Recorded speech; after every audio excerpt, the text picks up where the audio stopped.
তো hello guys, আসসালামু আলাইকুম। তো আশা করি সকলে ভালো আছি। তো আজকে আমরা স্কেটিং নিয়ে রাইড বার হয়ে গেলাম স্কেটিং করতে। তো আমরা এখন ব্রিজের উপর থেকে নামতেছি। এই যে দেখতেছেন দুইজন স্কেটিং করতেছি। তো আমার সাথে একজন, সে নতুন, মাত্র 2 দিন প্র্যাকটিস করে তাও বালাই শিখানো হয়েছে তারে। এই যে দেখতেছেন সে চালাইতেছে। তো এই যে দেখতেছেন সে কিন্তু অনেক ভালোই রানিং করতে পারতেছে, নতুন।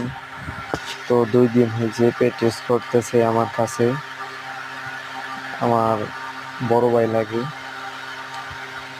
তো এই যে দেখছেন আজকের দ্বিতীয় দিনের মাথায় তো ভালোই শিখছে। আমারে বললো যে মেন রোডেতে আসি গা লও। আমি পরে বাইকে নিয়ে মেন রাস্তায় গেলাম। তো একটু স্কেটিং করে পরে বাসায় চলে গেছি। তো আজকের ভিডিওটা এই পর্যন্তই। ভিডিওটা যদি ভালো লাগে লাইক কমেন্ট শেয়ার করবেন।